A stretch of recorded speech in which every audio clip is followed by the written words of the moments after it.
السلام عليكم ورحمة الله وبركاته. دمانتي وين السلامي waxaan rabaa inaan idin la wadaago warbixin sir ah oo ku saabsan shidaalka iyo kheyraadka dabiiciga ah ee ku duugan dhulka Soomaali galbeed oo u naqaano Itoobiya xoogana ka haysto. Warbixintaas muddo badan bay qalbigayga ku dahsoonayd waxaan garowsaday in la soo gaaray goobtii iyo xilligii ku munaasibka ahaa ayaan ummadda Soomaaliyeed la wadaagi lahaa bacdama gobolka Qalalaas ka jiro bacdama waxyaabaha la isku hayo ay koow ka tahay saamiga dadka halka ku nool ee ka helayaan shidaalka Itoobiya halka ka soo saartay. warbixintaas sirta waxaan ka helay kulan qarsoodi oo dhex maray madaxweynaha horeeyay dowladda deegaanka Cabdi Maxamed Cumar iyo mid ka mid ah todobada amiir ee maamula dalka Istaga Imaaraadka Carabta. kulanka aniga goobjoog ka ahaa waxa aan halka ka sheegayaa wax anigu aan arkay oo maqlay weey qaar badan oo kamid ah waxay oranayaan war odaygu waa beenti weey war waa biisi baalash lahaa war qarxiyaan lahayn buu sheeganaya xagee Cabdi Maxamed Cumar iyo isagu isku haybsadeen laakiin ilaahay baa igu hal kelmad oo been ka sheegi maayo waa taan ku calaamad haddaan kelmad been aan idin la wadaago intaan warbixinta u gelin waa anigoo shiina culay waxaan si xushmad leh idin ka codsanayaa inaad subscribe ugu sharaftaan like iyo comment-ga u badisaan warbixintan iyo waxaan aad idinku adkeynayaa warbixintan inaad si share gareysaan si aad ula wadaagtaan oo ay u gaarto dadka Soomaaliyeed. Cabdi Maxamed Cumar wuxuu ahaa nima isbaranay saaxiib ahayn waxaan isku baranay wadanka Imaaraadka bacdama anigu nin wariye ahaa xirfadeeda isku baranay isku reer ma ahayn dhulka oo maamulayay dadka madaxda ka yahay kama tirsanayaan dhowr jeer oo Dubai yimi halkaas si joogto oo iman jiray xaflado loo qabtay kulanimo soo dhaweyn oo loo qabtay baan ka qayb galay anoo wariye ah waa duubay warar baan ka sameeyay nimanka madaxda waa niman iska amaan jecel sidii baan isku baranay aniguna nin inuu dad amaano alla u sameeyay baan ahay oday baa tahay ku iriyo sidii baan isku la jaan qaadnay markastuu imanayo waa la ii yeeri jiray kaalin Dubai la oran jiray maalmaha kamid ah jaaliyadii Soomaali galbeed Dubai ku nooleed ay soo wacay waxa la yiri madaxweynaha imanaya noo imow raac airportka ula soo dhaweey noo duub waayahan wax ka aqbalay nin shaqaysanayaan ahaa waa raacay airportka tagnay madaxweynihii iyo murwadiisii oo soo degay baan soo dhaweynay waxaan xasuustaa qaybta VIP dan ku soo dhaweynay waxaan la socday nin la oran jiray najax oo xogeyntiisa ahaa waa duubnay waxa weeye barnaamijkii markaan dhameeyay odaygii waa galbinay hudheel deer Dubai ku yaala oo Samaya hotel oran jiray baan dejinay waa ka tagay kulanka uu madaxweynuhu maaragtay ujeedka safarkiisu wuxuu ahaa waxa jira kulan safaaradda qunsuliyadda ay Itoobiya ku leedahay magaalada Dubai ee soo abaabushay oo soo qaban qaabisay kulankaas waxa la rabay waxay isugu keenaysay ganacsatada Soomaalida marka waxa la rabay madaxweynuhu inuu ganacsatada Soomaalida ku dhiirigeliyo inay maalgashi ku sameystaan Itoobiya gaar ahaan inay maalgashadaan dham ay Itoobiya markaa dhisaysay oo ay koronto rabto inay ka soo saarto oo saamiyadiisa la iibinayay bay waxay ka codsanayeen ganacsatada Soomaalida inay maalgashato. kulankii markuu dhamaaday shirkii madaxweynuhu habeenada kamid ah la qaatay ganacsatadii baa goor fiida waxa soo wacay nin kamid ah raggii madaxweynaha soo dhaweynayay oo Dubai deganaa nin ganacsada ahaa korneel ciidamadii xoogga Soomaaliya ka tirsanaa ahaa doolar la oran jiray inuu ogaadeen ahaa wuxuu igu yiri shiine bari madaxweynuhu wuxuu ballan leeyahay amiirka sheekha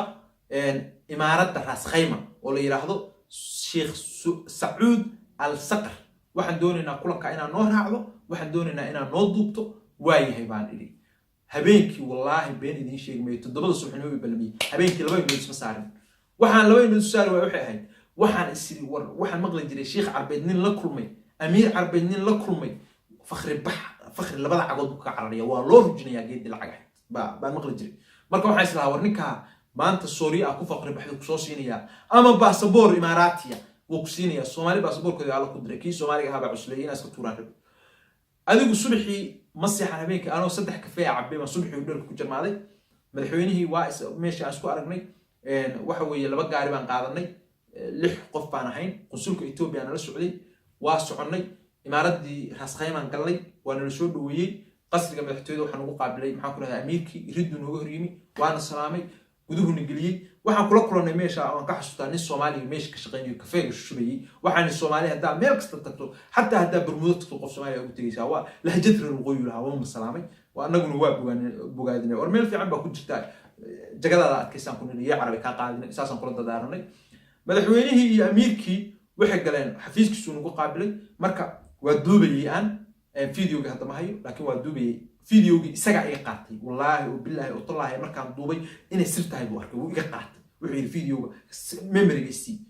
waa iga bixin ilaahay baa igu og hadda xasuustay iga baxay memory waa ana waa u saaray wax muhiim iyo wax muraad markaa toona kama arkayn waa intaan dhalinyaro Soomaaliyeed ahaa intaan darajada oday Soomaaliyeed ahayn baan ahaa haddaan oday Soomaaliyeed ahaan lahaa maanta ahaan lahayd memory-gayga waa la qilha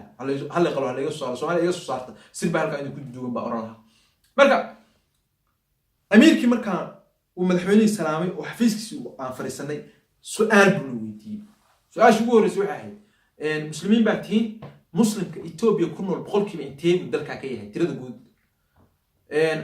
madaxweynaha aan jawaabin iyo ragii la socday ninkii qusulka ahaa jawaabay wuxuu yiri boqolkiiba 32 ka yihiin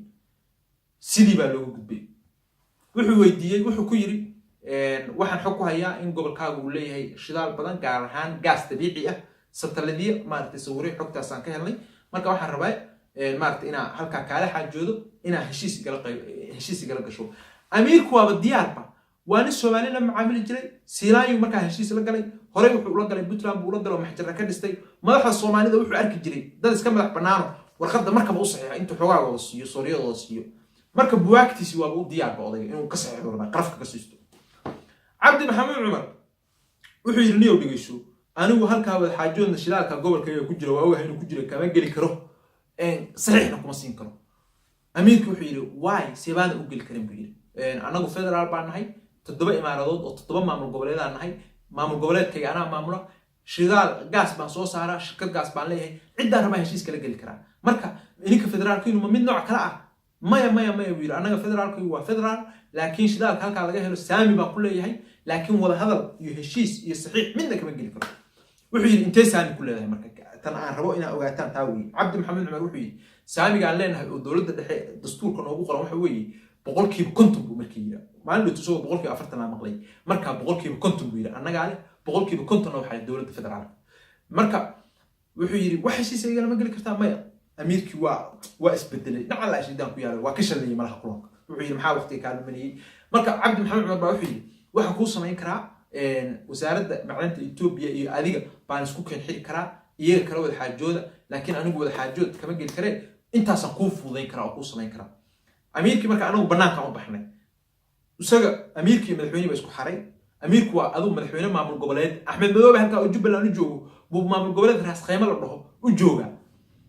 marka amiirkii waxa isku haray madaxweynaha isku haray anagu banaanka u baxnay kafee baan meesha ku cabnay carabtii baan iskala sheekaysanay carab baa meesha joogtay ninka amiirka ka qoslinayay oo carabtu waxay leeyihiin nimanka shuuqa amiirada carabtu waxay leeyihiin rag majliskooda iska fadhiyo halka xoogaa ay ka siiyeen niman loo xisiyay isaga qosla ninkii Soomaaliga ahaa aan salaanay oo iswarwaraysanay carabtii aan iswarwaraysanay madaxweynaha waa soo baxay marka amiirka waxa kulanka dhinaciisa darafkiisa ka joogay nin haysta Suuriyaana oo haysta shirkadiisa bedroolka oo la dhaho Ras Gas baa la oran jiray shirkadiisa wax xasuustaa Ras Khaymo la soo gaabiyay Ras Gas baa la oran jiray Ras Khaymo la soo gaabiyay ninkii buu nagu daray wuxuu yiri horta qada inii sameynaya waa ka cudur daarnay waxaan raacnay qada hadda kama bixi karno madaxweynaha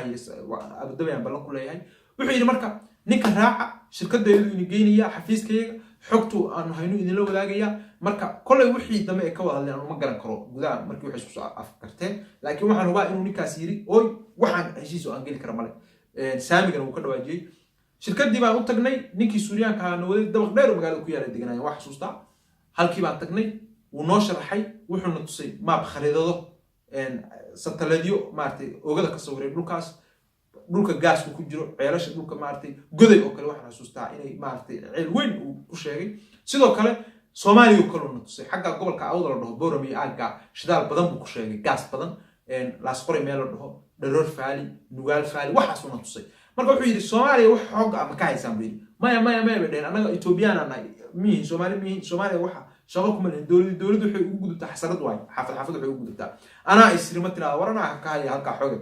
كان على شتان كويا هالك بطلنا جوت سيناية كلا هذا هالك واحد جو بط مايا سومالنا هالك سيناية كلا هذا هالك بطلنا ده نفرول ده كوامر تاكله فرول جو قلمدو وحكلا لسه عالنا كلا لسه مرة بس الحكتة مودس حدنا واحد روي وريان وقاعدين كاي اللي قطورنا يسافر دم كوك حسوين أفكار سكاي markaan soo noqonay oo jidka ku sii soconay soo noqono Dubai ku soo noqonay waa markuu memory-ga qaatay memory-ga CBG كم ويري عربتي أن هدية كفلي حوجا بقصدين السيان وافر دق أنا وفر وسوكر وجاري من كل عمي ميسي تمر يو حكون جرتا يو تمر بل تمر على محاق فلي يو بحال توري أو نوع حركة لقشنية بلاي نقول على مهرب العيق قاتين مركز توري السينية نيجب كان مش كقالي هدي دوس كتوري بدحونا جاك بالسية سوريا 200,000 dirham baan ku qiyaasay ma arkin laakiin waa qiyaasay inuu ahaa nimanka xantoodana waa ka maqlay 200,000 dirham bay ka hadlayeen de carab gacantoodna waa garanayay oday kolay memoryga markuu iga qaatay waa ila ballamay finfiniin baa iga soo gaaray jijigana way ugu casumay markii aan laakiin jijiyo ugu tagay nin khayr ma ahayn wajigu ii bedelay anaa lafaay uga cararay jeelogaadin inuu dhigaan ka baqay marka ninkaas aan isku baranay madaxa Soomaaliyeedna in la isbarto ceeb dibadda markay joogaan macnaha waa fududahay markay askar ilaalinaysa iyo madax ku xeeran iyo waxaas ma jirto waa banaanka markay joogaan qof shicib weeye marka ina is aragtaan isbarataan waa ay ku fududahay cabdi saas aan isku baranay warbixintan ay waata de waxa weeye ma badna laakiin waxa weeye kolay de ina idin la wadaagi karo bay ahayd ina idinka qaar badan ka mid ku dhaaway bay ahayd wata waxaan isku adkeenayaa warbixinta hal la sheer gareeyo guri kasta hal gaarsiiyo hal si sheer gareeyo Soomaalidu ha gaarto waa mashruuc shilin kureebe waa ninka shinu xuleeyaha oo idin subscribe hal ugu shafo janaalkana hal siiyo like iyo comment kana hal soo badiyo wassalaamu calaykum warahmatullahi wabarakatuh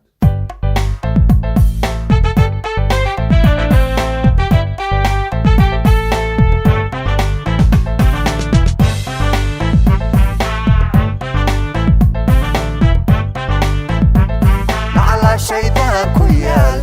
كيال على شيطان كيال